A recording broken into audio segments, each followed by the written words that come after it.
To address what Chris was saying, let us know, what you think. Are you guys more interested that I kind of let the good, real, epic story moments play out, or would you rather just hear us talk over it?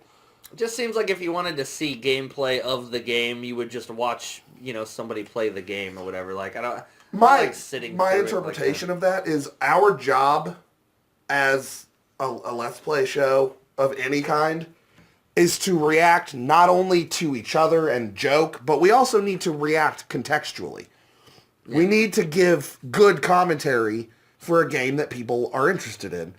And I feel like if you don't pay any attention to the game itself, then why even do it? But I feel like that actually sort of takes away from the game and what it, the game. If it's a good game, then I'll get what's going on. I'll get the gist of it as we go, and I don't need to I feel like that's sort of a big hole right there for the game developers is if it's a fun game to play and it's just a fun game to play, then that's its own thing. But for us to be, for us to people to want to watch us play the game, without talking, it doesn't seem. I don't know. Maybe I'm mixing a couple ideas there. I'd say do your research because a lot of what you just said is very uninformed. And not really a good standpoint for a gamer, which you aren't really. This game is fun to play. It's got its action, but it's not Doom, like the original Doom, which even that still had a story that you had to read in between each level. The reason this game is what it is and is so amazing and so beloved by so many is because of the story. Because of the story, exactly. That's sort of what I was about to say. Is the but see, the thing that I feel is most important is they don't force you to sit through the story on their terms. That they tell you the story as you're playing. You just have to listen. I think what I was getting at just there, what I was trying to is that that's where it is. It is all about the story, yeah. And if I'm not paying attention to the story, then I'm not fully immersed in the thing. So I'm not feeling. Hold on. Yeah. I'm not feeling what you're feeling because I'm not fully immersed. I'm watching. I'm wanting to see where you're getting to the next thing, but I'm not. I'm focusing on the gameplay itself and the action and all the aesthetics and everything that I enjoy and that I love about it. Yeah. And as we're recording, I'm just commenting. I'm not gaming. I'm just commenting. Which brings me back to my original point is since you don't play a lot in games like this, you should be more engaged with the story, not less. As a Let's Player and as a content creator, our channel has been mostly jokes, but with solid game commentary. That might be honestly, it might be a personal preference of mine because you're not interested. Well, no, exactly. Specifically about this game, I think it's beautiful. I think it's lovely and awesome, but I've played it also. I played it a little bit, and I'm not really that into playing it. Right. I like watching it. I like talking about it, but it's not really. I don't know. The story to me is not enough to get me so involved in it, I guess. You're not a story person, though. You never have been. You love Dragon Ball Z. You're not a story person. Oh, how dare you, sir. I'm just saying. Jeez, just saying. I'm just saying. Cut to the core. Cut to the quick, motherfucker. No, okay. Come on, be honest, though. Dragon Ball Z is not a story. The story is not a Dragon Ball Z strength. I know. No, let's not get into that. No, let's not get into all that. That's a whole other discussion. There was actually the reason I started bringing that up was about a whole different thing, and now it's fading away now because it was going to be something I was going to say about Anyway, back to that thing. The other thing, since we're already recording. I can't remember it though. There was.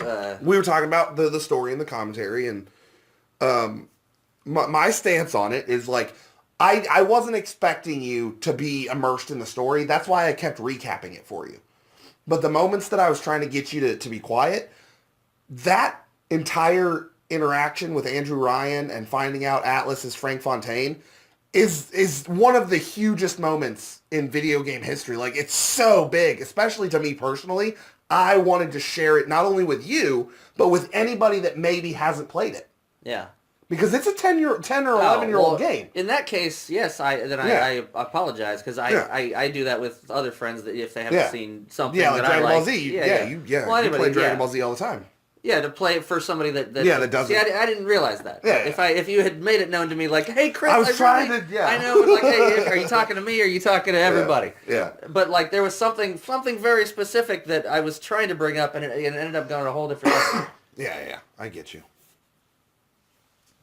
Yeah, but that was my overall point. I wanted you. Do you know how long I've been waiting? Since the minute we started this game, I've been waiting for you to fucking have your mind blown out the back of your skull by the fucking would you kindly moment.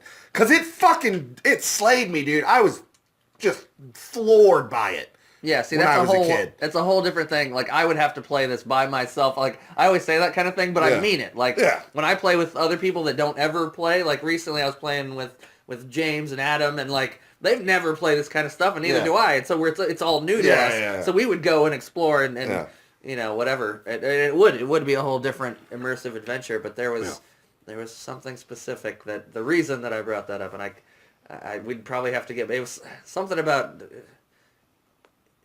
you reading it out loud, and damn it, I don't know. It was something there. I don't know. Yeah, see, that's part of what I would try to do. I'm trying to find a balance between just explaining it in summary so that you kind of follow along. But I saw it in your face. It did not impact you emotionally the way it would have if you had absorbed the story yourself. Of course. That moment where it starts flashing to all of the times he said, would you kindly? Because you don't think about it. And you got to keep in mind, I've been kind of helping that along because I know you haven't been paying attention. So every time he said it in the game, I pointed it out because I was trying to get it to stick in your mind. Yeah. I may have ruined the surprise for you. Well, no, I wouldn't say you ruined the surprise. Yeah. I would say that it may have taken away from my experience having you force it a little more on me, I guess. But that's probably the same way it is when I force, things that I love on people that I think want to see them. But also I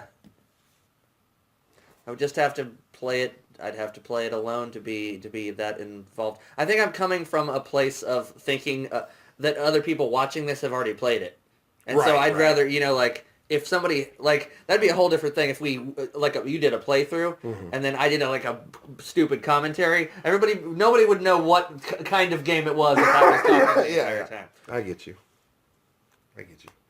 No, like even the people that have played it, you got to keep in mind, I've played this game through 10 times since in its original form, and that moment still gives me chills. Yeah. I enjoy it so much, and I know that other people out there also enjoy it because there's a huge would you kindly meme community. Huge. I would have felt it more if it had not been during the recording and you hey Chris, this thing, shut up, it's happening. If I had known you were really be hey Chris, I want you to fucking watch this because it's amazing. And that's a little bit on me because I forget sometimes that you don't pick up on the cues that I give off. I've been trying to hint at it without blatantly saying, Chris, there's some shit coming up that I really think you're gonna fucking shit yourself about, so I need you to pay attention, because then it takes all of the fun out of it for you. But it becomes an assignment, and I don't want it to be an assignment. I want you to enjoy it, but this first half of this game has taught both of us, I think, a valuable lesson for the future of the channel, and that's I shouldn't shove complicated stories down your throat, and you should listen to me more. I couldn't think of a second thing, so I just threw it out there. The teeter-totter kind of goes the other way sometimes.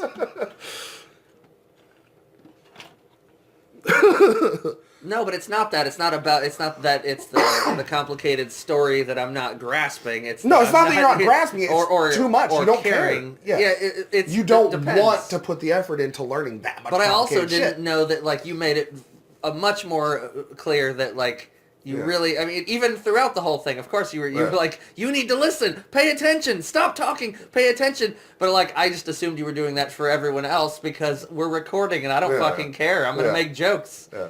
Like, hopefully anybody has already seen this and they're watching us to just get some jokey commentary. Yeah, and like I was saying, that's really important for the future of the channel. Like, we need to find that good middle ground because we're gonna, we're over 100 subs now, and we're getting more, every couple days. Our views are starting to go up, and people are starting to interact with our channel more, which we love. Thank you guys so much. To keep those comments coming in. We love talking to you guys and hearing that you guys liked or didn't like something. If you guys tell us that you didn't like something, please tell us, because I will stop doing it. I will make the videos better so that you will come back. I don't think that's a great way to look at it. If you give a comment, I'm going to read it too. After he reads it, and he's going to be like, we need to change it, and I'm going to be like, I don't know if we do. This person might not be right. Yeah. And you know what? I love you guys also, but I'm not going to let you dictate my channel. That's not what I mean, Chris. I mean, like, if I'm failing editorially, or if I'm putting something in that isn't resonating with the greater masses, or if they just say get rid of Chris, this channel will be amazing. It's not though. All of my solo stuff is boring because I don't have anything to play off of. I'm not as funny when I don't have we're like each other's bald guy from the Late Show or whatever.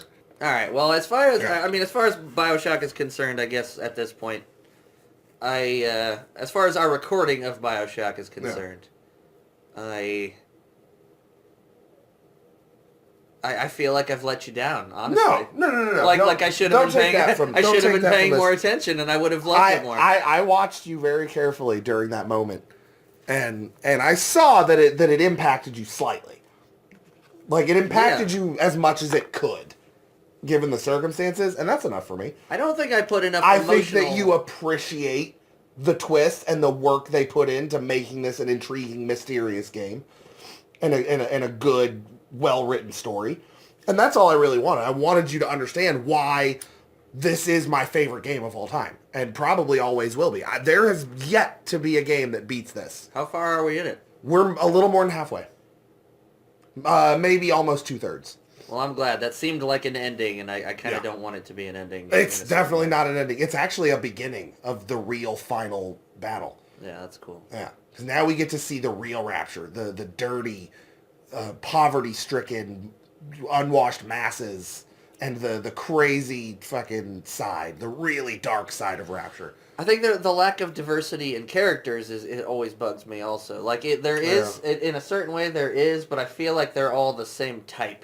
Just to the puzzle. I'm just giving you my little bits of why this isn't going to be my favorite game ever. I guarantee it doesn't matter. I don't need it to be your favorite game. No, I know. I don't. It doesn't matter to either one of us if it's my favorite game. And there are bosses of a sort, but they're more story-driven bosses than they are big, roided out monster-type bosses. They're tougher to fight. They have, special quirks, and like when we were fighting Xander Cohen, he was a Houdini splicer, and he had all the bombs, and... I'm more... And the Big Daddies are basically bosses. Obviously, I lean more towards the side of wanting that kind of stuff, but I'm not against it, and that shouldn't... I'm just giving little pieces of why I feel this way about this particular game. But the fact is, I think the game itself, I think it's beautiful. I think it's awesome. I think it's well made. I don't have anything bad to say about it, but I don't think it's, it's me personally. I think it's just not my, it's never going to be my favorite game. I think it's amazing. But, like I honestly have nothing bad to say about it other than, no, it's not a bad thing for me to say that it's never going to be that. Yeah. I get where you're coming from. Like, I will reiterate that, like, we're not going to find a first-person shooter that's going to be your favorite game. It's not your genre. It's just not. That Doom one was... Doom is fun, but there's no big bosses. You're not going to find big bosses in Doom, except for at the very end. Yeah, but they keep, it doesn't matter. Because they keep upgrading I've seen, not bosses necessarily, but the enemies are more interesting. I think that's the deal. Things happening here. I don't find them We're getting, tougher big bosses, new types of enemies, like the teleporting guys are fairly new.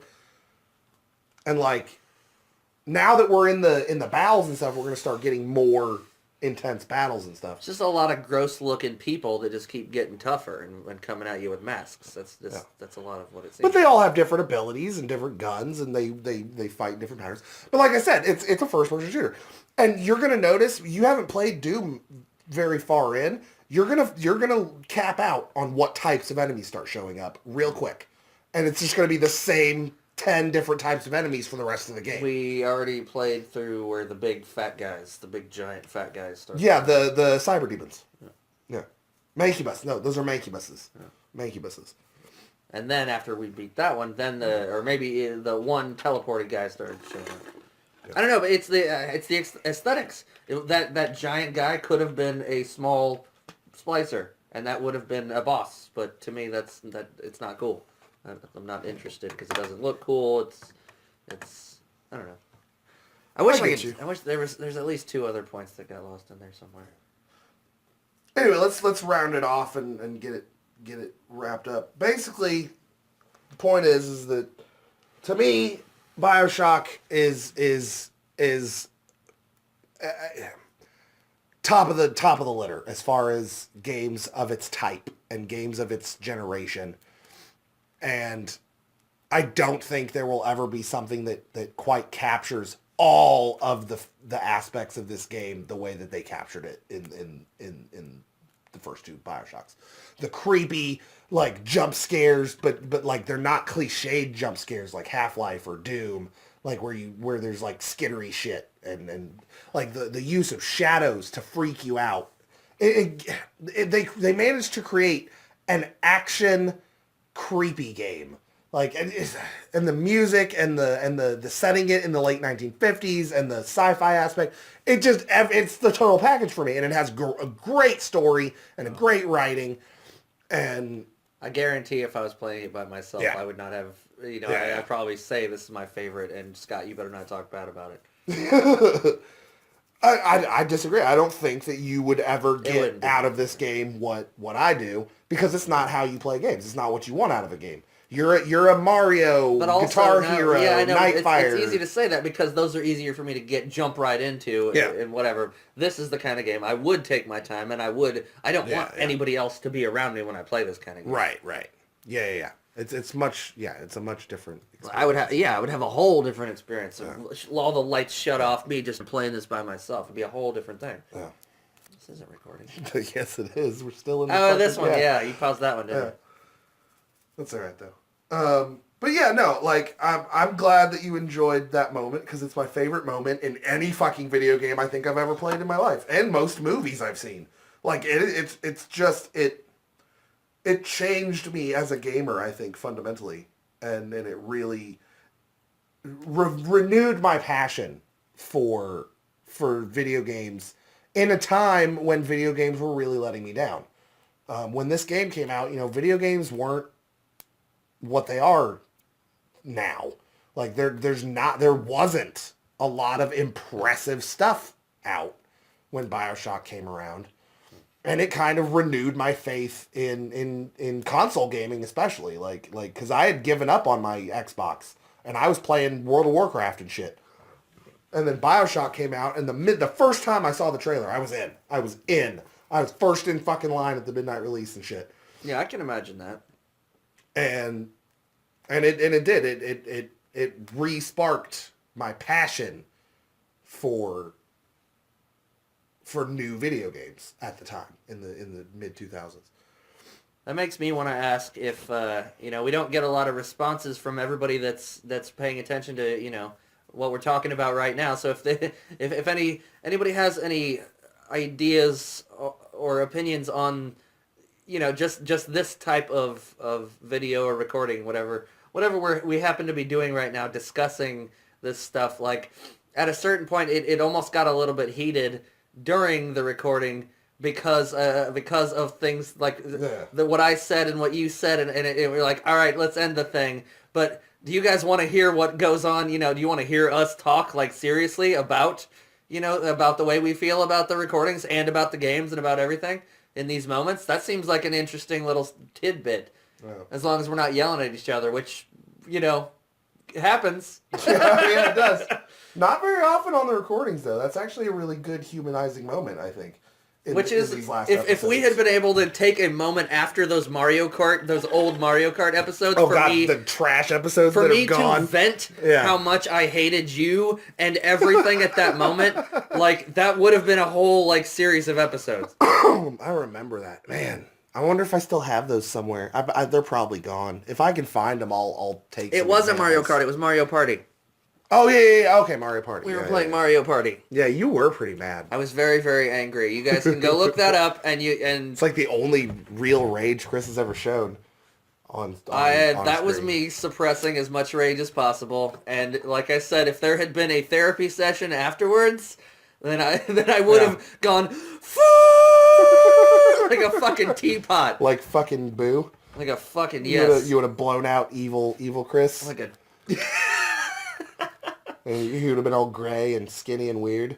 well, you always got to go to the Dragon Ball place. You're starting to embarrass me. Why? Scott likes Dragon awesome. Ball also. I didn't say I didn't. Just because I got it up all over my apartment and every part of my life doesn't mean I like it. Dragon Ball, gotta catch 'em all. Anyway, don't forget to leave a like and a comment and subscribe and let us know what kind of games and stuff you want to see us play. And we hope you enjoyed our in-depth me and Chris moment talking about BioShock and how we do things, and hopefully it gave you a little clearer idea of what we're working with every time we sit down to record. And I just want to hear like what you guys think about that. Just us being real every now and then. Oh yeah, weigh in on either side of this discussion. You know, if you agree with any of what Chris is saying, go for it. If you agree with me, go for it. If you think we're both fucking stupid, let us know, man. You know, tell us, Scott's wrong for this reason, but Chris is also wrong for that reason, or vice versa, or whatever, I may attack you.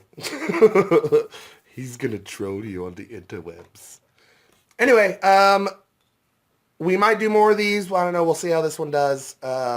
If you do want to see /hear more episodes like this, kind of breaking down how we're doing in a specific game or what we're up to or how we're feeling about, the channel, just let us know. And don't forget to hit that like button, and we will put more of these in the old bank for your hearing pleasure. And we'll see you guys in the next game. I meant that I wasn't going to attack Scott. I'll attack you guys if you attack me on in the comments. I like Scott. I don't know you guys. All right, I probably know some of you. Later, guys. Boo, Scott.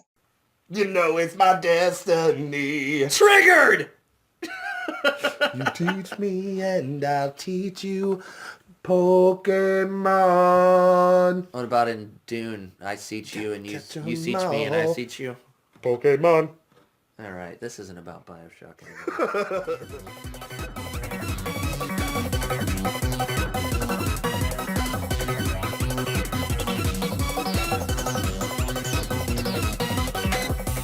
Ding ding ding ding ding ding ding. Nope. Oh, Deaths.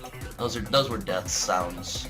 Oh, I got there too quick that time. I'm so sorry that I'm so fast. You're a splorch. To a dead chicken that chases me around, and I have to kill it in order to get health from it.